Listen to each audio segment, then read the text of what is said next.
Today our topic is advanced tax. Advanced taxனா என்ன போராட்டக்கு advance tax CMA students கொஞ்சம் யூஸ்ஃபுல்லாக இருக்கும், சிஏ ஸ்டூடெண்ட்ஸ்க்கு யூஸ்ஃபுல்லாக இருக்கும், பட் ஜென்ரலாக இது யூஸ்ஃபுல்லாக இருக்கும். ஜென்ரலி நம்ம சம்பாதிக்கக்கூடிய வருமானத்துக்கு அடுத்த வருஷம் தான் நம்ம டேக்ஸ் கட்டுவோம், அது லாஜிக். பட் அட்வான்ஸ் டேக்ஸ் அப்படின்றது என்ன சொல்கிறாங்கன்னா, pay as you earn tax. என்னங்க, பே ஆஸ் யூ ஏர்ன். நீங்கள் சம்பாதிக்கும் போது அந்த வருஷத்துக்குரிய டேக்ஸ் அப்பயே கட்டிடுங்க அப்படின்றாங்க. எப்படி? ஃபார் எக்ஸாம்பிள்ஸ், நான் இன்கம் ஏர்ன் பண்ணுறது 23, 24 வச்சுக்கோங்களேன். அதுக்குரிய டேக்ஸை நம்ம எப்போவுமே என்ன செய்வோம், அசஸ்மெண்ட் இயரில் கட்டுவோம். அதாவது 24, 25 தான் கட்டுவோம். ஆனால் இங்கே என்ன சொல்கிறாங்க அப்படின்னா, அந்த வருஷத்துக்குரிய டேக்ஸை, அதாவது 23, 24 டேக்ஸை என்ன செஞ்சிடணும், 23, 24 நீங்கள் பே பண்ணுங்க அப்படின்றாங்க. இது யாருக்கெல்லாம் பொருந்தும் அப்படின்னு பார்த்தா, ஆல் அசஸி. என்னங்க, இது எல்லா அசஸிக்கு பொருந்தும்.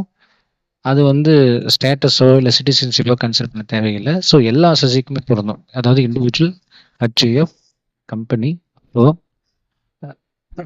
யூஓபி, பிஓஐ, லோக்கல் அத்தாரிட்டி, எல்லாத்துக்கும் இந்த செக்ஷன் பொருந்தும். அதாவது இது advance tax section 208. But advance டேக்ஸோட லைபிலிட்டி எப்போ நம்ம கட்டணும்னா, உங்களுக்கு அட்வான்ஸ் டேக்ஸ் லைபிலிட்டி 10,000க்கு மேலே, அசஸி டேக்ஸ் லைபிலிட்டி 10,000க்கு மேலே இருந்துச்சு அப்படின்னா அவர் கண்டிப்பாக என்ன செய்யணும், அட்வான்ஸ் டேக்ஸ் கட்டணும். சரி, எப்படி சார் கட்டணும்?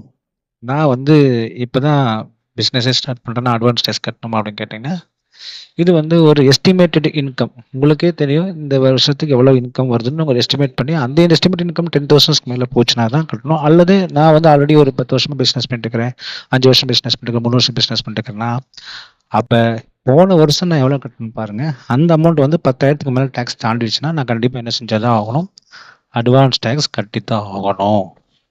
சார், இப்போ அட்வான்ஸ் டேக்ஸு எப்படி கட்டணும் அப்படின்னு கேட்டிங்கன்னா, அவங்க 2 விதமாக பிரிக்கிறாங்க டியூ டேட்டை. டியூ டேட் பார்த்தீங்கன்னா 44 ஏடி கேசஸுக்கு அதர் அசஸின்னு சொல்கிறாங்க. 44 ஏடி அப்படின்ற ஏன்னா புக்ஸ் ஆஃப் அக்கௌண்ட்ஸ் மெயின்டைன் பண்ணாமல் இருக்கக்கூடியவங்க, அதாவது ப்ரெசன்டிவ் இன்கமில் வரக்கூடியவங்க. ஸோ இந்த ப்ரெசன்டில் வரக்கூடியவங்களுக்கு என்ன டியூ டேட் அப்படின்னு பார்த்தீங்கன்னா, due date of instalment of previous year, that is on or before 31st, சரி, on or before March 15th சொல்கிறாங்க. இது 44 ஏடி. ஏன்னா ப்ரெசன்ட் இன்கம் போது அவங்க தெரியாது இல்லவா, அதனால் அவங்க டேக்ஸ் லைபிலிட்டி அட்லீஸ்ட் March 15க்குள்ளார ஃபுல்லாகவே கட்டிடலாம்.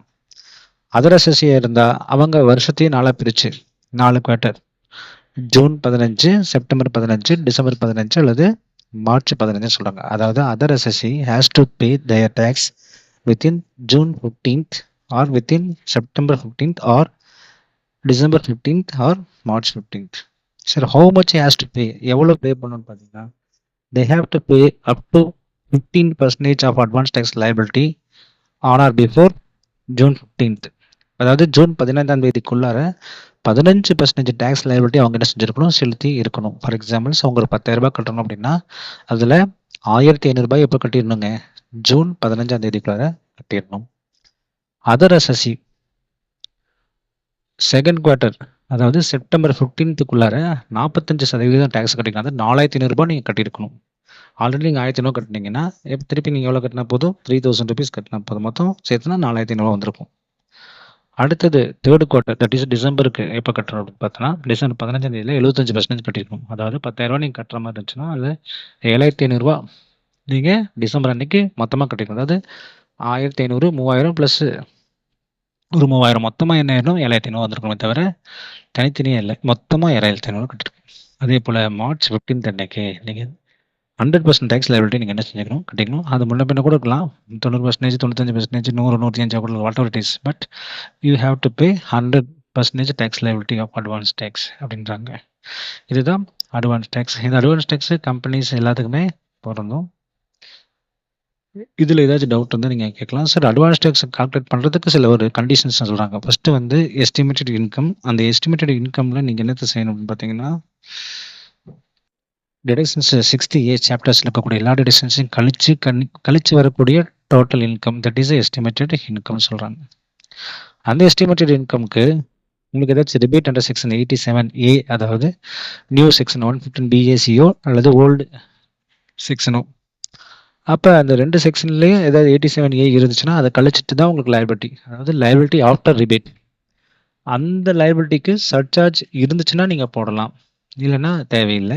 அதுக்கப்புறம் உங்களுக்கு health and insurance health and education cess வரும். That is cess. அந்த செஸ் 4% நினைக்கிறேன். ஸோ 4% நீங்க போட்டீங்கன்னா, உங்க டாக்ஸ்லேருந்து 4% போட்டா மொத்தம் டோட்டல் லயபிலிட்டி ஆஃப்டர் செஸ் வந்துரும். அதுலேருந்து உங்களுக்கு யாராச்சும் டிடிஎஸோ அல்லது ரிபேட்டோ அல்லது ரிலீஃபோ ஏதாச்சும் இருந்துச்சுன்னா நீங்க கழிச்சுக்கலாம். அதுக்கப்புறம் வரக்கூடிய மீதி தொகை தான். That is advance tax liability. இந்த டாக்ஸ் லயபிலிட்டி 10,000 மேல போச்சுன்னா தான் நீங்க கண்டிப்பா என்ன செய்யணும், அந்த 4 குவார்ட்டர்ல 15, 45, 75, 100ன்ற சதவீதத்துல நீங்க என்ன செய்யணும், டாக்ஸ் கட்டணும். அப்படி பிடிக்காம போனா என்ன கான்சிக்வென்சஸ் அப்படின்றது, விளைவுகள் அப்படின்றத நம்ம பின்வரும் கிளாஸ்ல பார்ப்போம். தேங்க்ஸ்.